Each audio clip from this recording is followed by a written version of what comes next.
Now listen carefully and answer questions 1 to 5. Jack has got lost on his way to Margaret's party. He is phoning her for directions.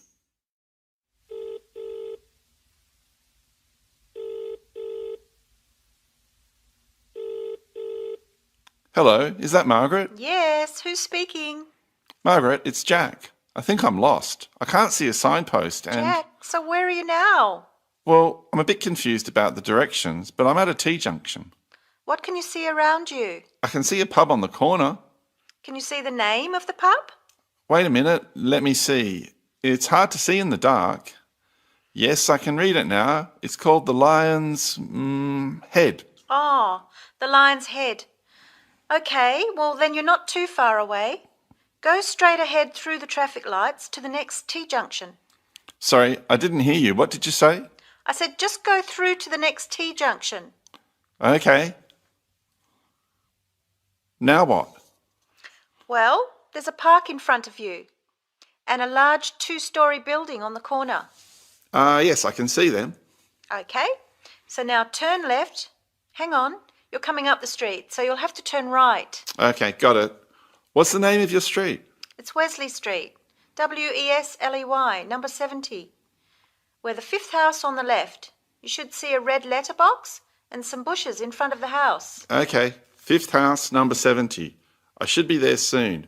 Am I late for the party? It sounds like things are happening there. No, it's only just started. That's good. I should be there in the next 10 minutes. See you soon. Jack hangs up and walks on.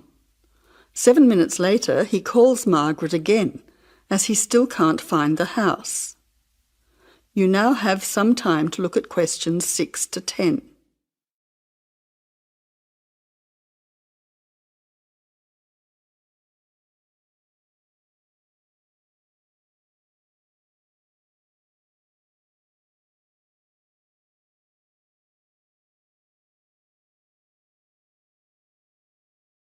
As you listen, answer questions 6 to 10.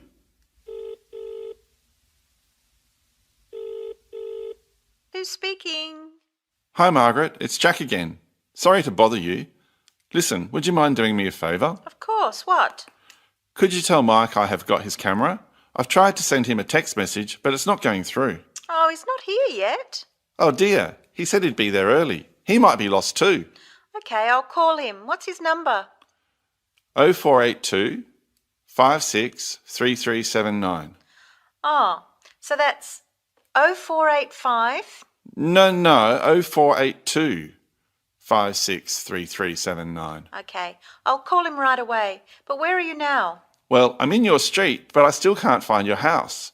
I can't see the numbers very clearly, or a red letterbox. It's pretty dark. I thought you said it was easy to find. Oh, okay, wait there. I'll come outside and get you. All right then, and don't worry about calling Mike. I'll try to call him now. Hang on, there's someone coming down the street. It looks like Mike. Oh, and I can see the letterbox now. It was hidden behind a bush. See you soon.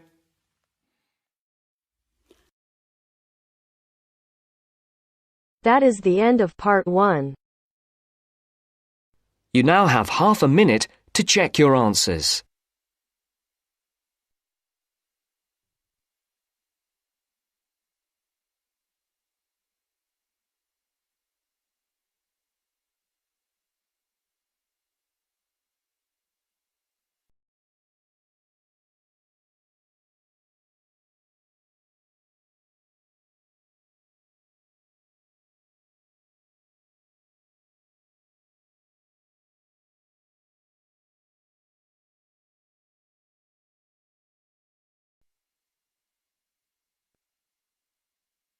Now turns to part 2.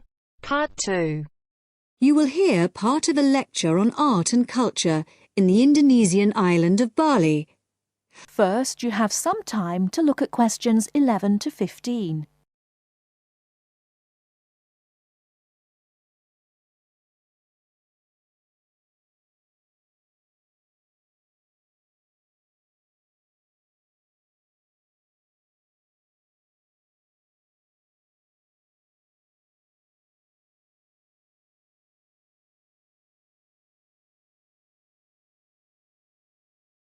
Now, listen carefully and answer questions 11 to 15. Last week, we looked at the traditional art of Japan. In this week's lecture, we're going to move south and look at the very special way in which art has developed in the beautiful island of Bali, which is now part of Indonesia. I'll begin by giving you a brief historical overview. It's thought that the first inhabitants of Bali were farmers who arrived around 3000 BC, at the beginning of the Iron Age. They probably originally came from China, and in Bali they cultivated rice and built temples ornamented with wood and stone carvings and statues. The Hindu religion was introduced in the 14th century AD, and this has remained the main religion on the island. This was an important period in the artistic development of the island, when sculptors, poets, priests and painters worked together in the service of the ruling families. Rather than painting everyday scenes, artists concentrated on narrative paintings illustrating the epic stories of Hinduism. Bali's rich natural resources have always made it an alluring goal for merchants, and from the 17th century onwards, Dutch ships visited the island to trade in spices and luxury goods. Gradually, the old royal families lost their power, and eventually, in 1906, the Dutch East Indies Company was founded, and the island became a colony. In the 20th century, art then took on a very different role, as a tool accessible to everyone in the fight of the Balinese people against colonization, rather than as the property of a minority. Shortly after this, in the 1920s, stories of the beauty of the island of Bali began to spread around the world, and Balinese art underwent another vast transformation with the advent of tourism to the island. At first, this was only on a small scale, but it had important effects. Expatriate artists from Holland and Germany settled on the island, bringing paper, Chinese ink and other new materials with them. They worked with local artists, encouraging them to experiment with concepts like naturalism, expressionism, light and perspective, as well as to move away from the traditional focus on narrative painting towards something closer to their own experience. When independence came in 1945, this desire for an art to match a new national identity became stronger, and the traditional narrative paintings started to give way to scenes showing the everyday life of the Balinese people, harvests, market scenes and daily tasks, as well as the myths and legends of their history. Before you hear the rest of the talk, you have some time to look at questions 16 to 20.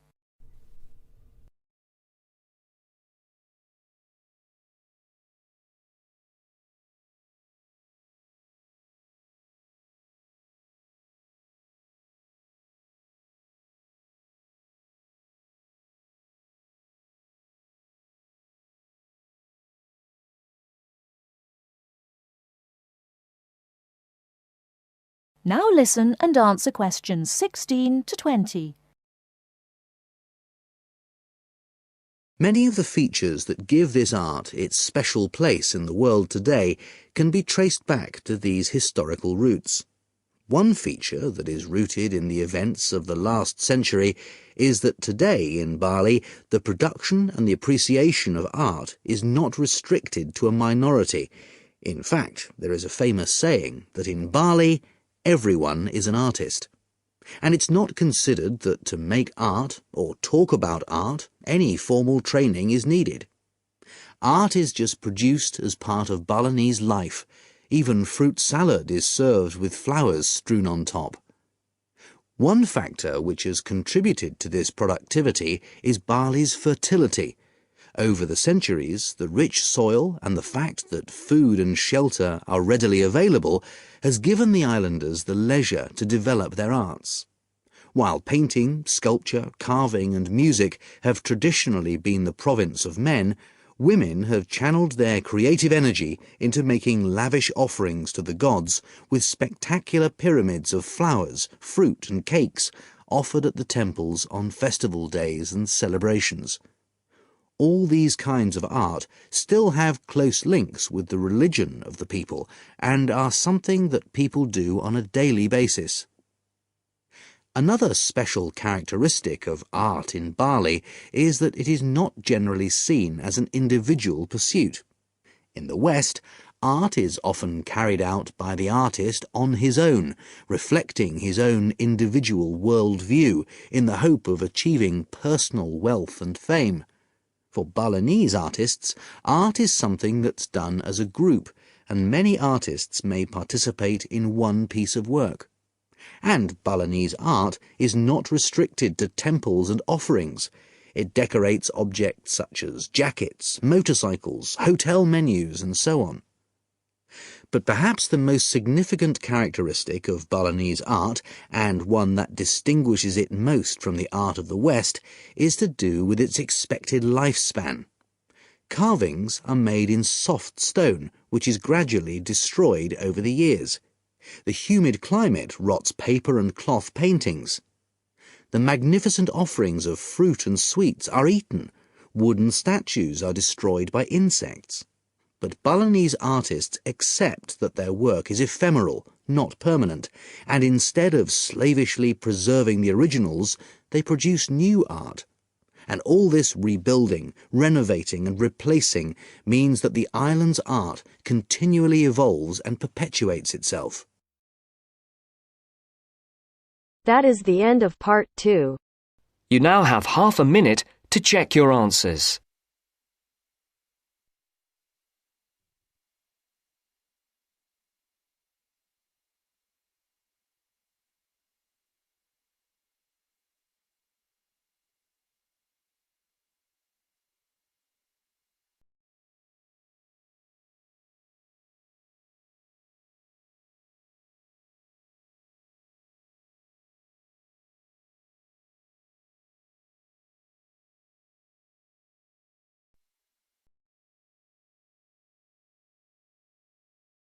Hear a conversation between a research student, Jeremy, and his supervisor. They are talking about the process of having a research project published in a journal. First, you have some time to look at questions 21 to 25.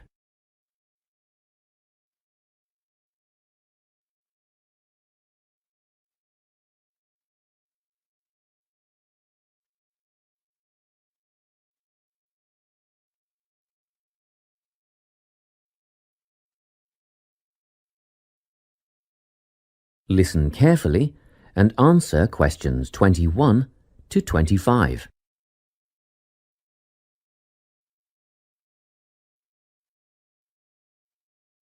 So, you're nearly ready to submit your article to an academic journal, are you?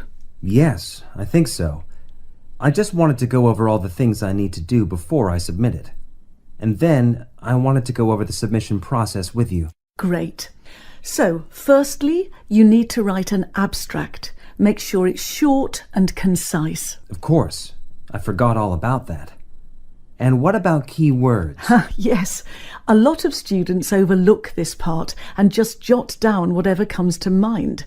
But take some time to make a list of key words that are accurate and relevant. Okay. Another thing, could you have a look at my article before I submit it? Absolutely. Actually, at least 2 senior staff members should always read through a final draft before submission. Do you mind if I give it to Professor Johnson to have a look at as well?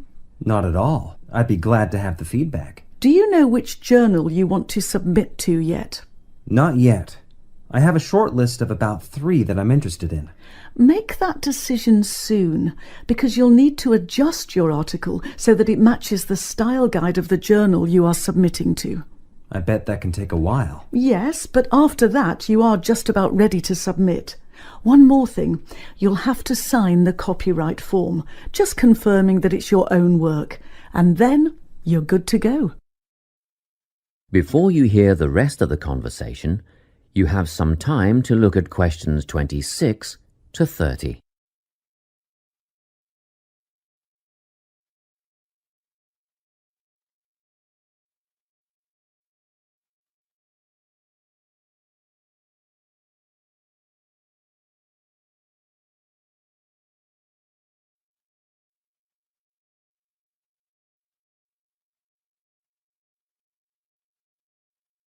Now listen and answer questions 26 to 30.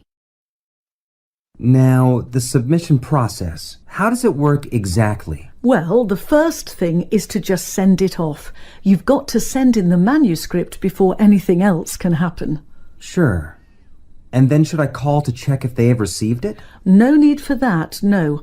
All you have to do is just log on to your email regularly, because you will get a submission confirmation once they have processed the manuscript. And that will have comments on what they thought of it? No comments yet.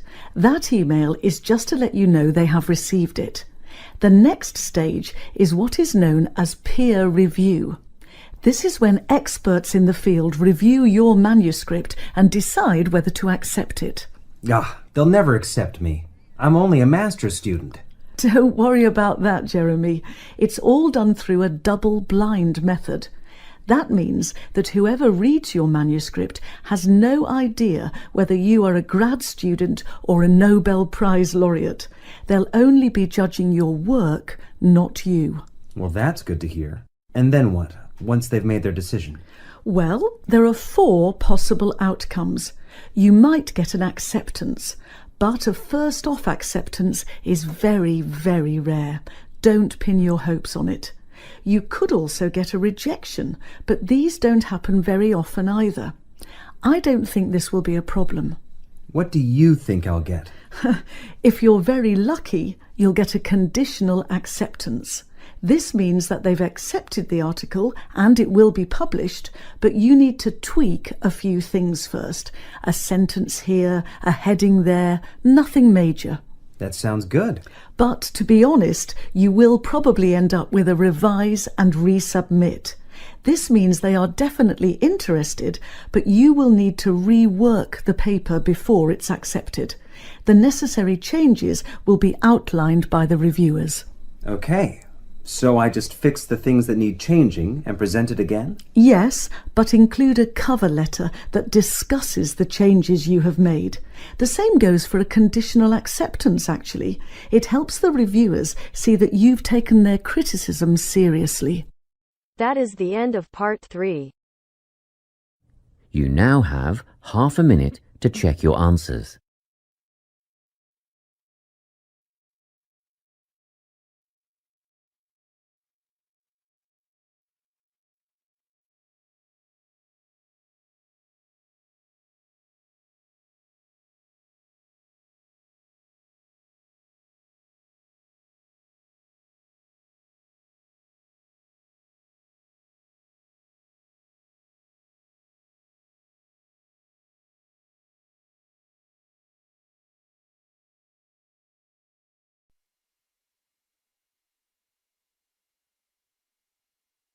Now turns to part 4. Part 4. You will hear part of a lecture on cities of the future.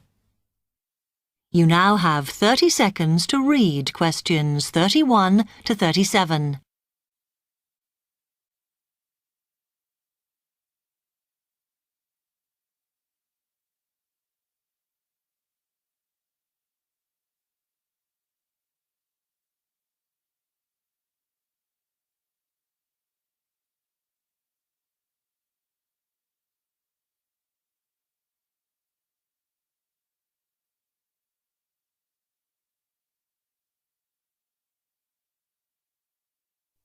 Okay, we've been looking at how societies will develop in the future and at the increase in the size of cities. So I want to talk to you today about the key considerations in these cities of the future. There are 3 key elements I want to look at, and these are the new features they will have, issues of size, and the main problems to be considered. First of all, individual transportation will be a big factor in these new megacities as public transport becomes unmanageable. There'll be a huge rise in the use of segways, which are personal transporters like motorized scooters. As a result, and partly also to reduce pollution, roads will be altered so that they are narrower and will take up less of a city's space than they do currently. Naturally, this is a major change to the infrastructure, and something that may hinder it is the huge amount of investment it will require. The next thing is, what is going to happen to the commercial areas? We do not want these to become even larger concrete jungles than they are at present, so we have to look at design. And current designs for city development include building gardens on the roofs of these buildings to make a more pleasant environment for workers. And you may think that these areas will expand to cope with increased commercial activity. In fact, the prediction is that they will cover 1/5 of the area that they do at present as we build upwards. The exception to this is shopping centres, which we predict will expand with more and more temperature-controlled malls. What may cause difficulties is that the superstores will be confined to the outer edges of the city, as they will be too big to fit into the new malls. Then, of course, there are the residential areas, and these will undergo their own changes. One particular development will be houses which are built from glass, as innovations in this material allow it to provide light without causing problems with temperature inside a building. The residential areas will not be allowed to expand without limit, as happens in some areas at present, and their size will be restricted to a population of 15,000. One issue, which has yet to be resolved, and I'm not sure it ever will be, is how we manage to house older residents. They will be increasing in numbers as time goes on. Finally, how will these cities live? We know we have limited energy sources, so what will we do? Well, something currently in development, which will be a feature, is that waste is going to become an energy source. For example, to provide gas in homes. Also, as new technology and systems are developed, we will find that energy plants will become smaller. Another energy source we could use, but one which raises issues of having enough space and too much noise, is wind farms. Because of the problems, I'm not convinced these will be the grand solution to our energy problems that we thought they were going to be. You now have 15 seconds to read questions 38 to 40.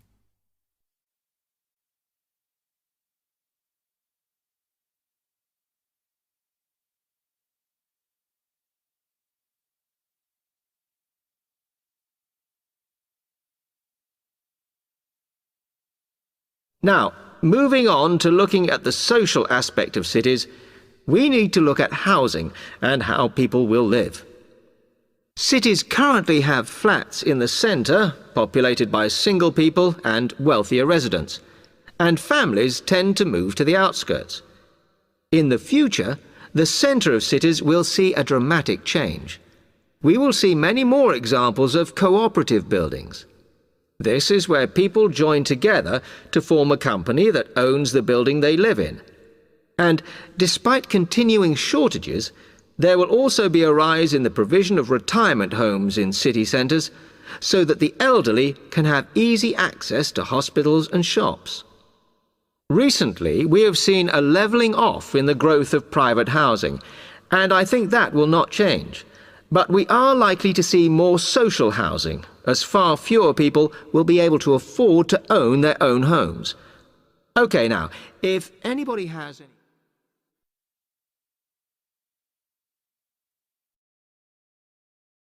That is the end of part 4. To check your answers,